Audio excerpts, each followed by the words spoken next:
بچے 3-4 چیزوں کی آپ کو میں نصیحت کروں گا، غیبت نہ کرا کرو۔ واللہ ہماری عبادات، ہمارے عمل غیبت سے ضائع ہو رہے ہیں۔ غیبت مردہ بھائی کا گوشت کھانا، اور مردہ بھائی کا گوشت حرام ہے، اور نبی صلی اللہ علیہ وسلم نے فرمایا ایک نوالا حرام کا کھانے سے 40 دن کی عبادت قبول نہیں ہے۔ واللہ اس پہ کام کرو بچوں، یہ فیوچر تمہارے پاس ہے، اور اللہ کی قسم تم جو کام کر رہے ہو اس سے بڑا کام کوئی نہیں۔ اور جتنے شیاطین تمہارے اداروں کے دشمن ہیں تم سوچ نہیں سکتے، اور تمہاری حفاظت اللہ کے فرشتے کرتے ہیں۔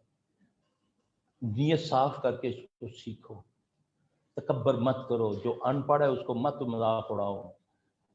تم ایک آیت کو اس نیت سے سمجھو، نبی صلی اللہ علیہ وسلم کی صحیح حدیث ہے کہ جس نے قرآن پاک کی ایک آیت سمجھ کر پڑھا، ایک آیت، 700 نفلوں کا ثواب ہے۔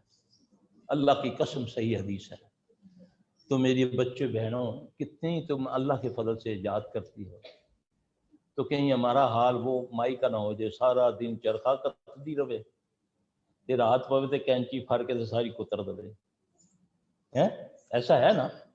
ایک غیبت کریں گے سب کچھ برباد ہو جائے گا۔ جو آپ سے کرنے لگتی ہے اس کو بولو نہ، اپنی گل کرنی ہے، دوپٹہ کتوں لیتا ہی انہوں اپنی پا دیو، پھر دیکھو انشاءاللہ تعالی نال لگ جاتے۔ ہاں میں بھی دیکھا سی، ویسے انج پھرتی پئی سی، ابھی اٹھ کر بہن گئی ہے سکی، ماں گئی ہے، ماں دیاں چگلیاں شروع۔ ساڈے ول تے دیکھتی نہیں ہے، پھٹی آندی ہے وہ وڑی جاندی ہے ہر ویلے۔ ماں کی غیبتیں، بہنوں کی غیبتیں، بھائیوں کی غیبتیں، پھر پتہ نہیں ساری دعا قبول کیوں نہیں ہوتی۔ تہجد بھی میں پڑھنی ہے سلفی صاحب، 2 قرآن سے پڑھ لینی ہے مہینے دے وچ۔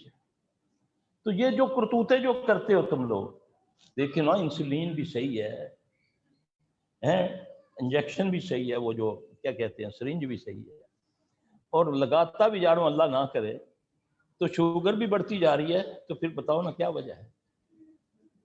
پرہیز علاج سے بہتر ہے۔ پرہیز کرو بی بی، حسد نہ کرو کسی سے۔ کسی کی اچھی چیز لینا چاہتے ہو نا، کہ اس سے اچھی چیز مجھے مل جائے، تو اس کا نسخہ میں بتاتا ہوں۔ آپ نے پیارے نبی صلی اللہ علیہ وسلم سے آپ نے فرمایا جب کسی کی کوئی چیز تم کو اچھی لگے، تم اس پر یہ پڑھ دو ماشاء اللہ لا قوت الا باللہ، ماشاء اللہ لا قوت الا باللہ، تو تم اس سے بہترین چیز اللہ تمہیں عطا کرے گا۔ حسد نہ کرو کسی سے، غیبت نہ کرو، جھوٹ نہ بولو، اچھے اخلاق سے پیش آؤ۔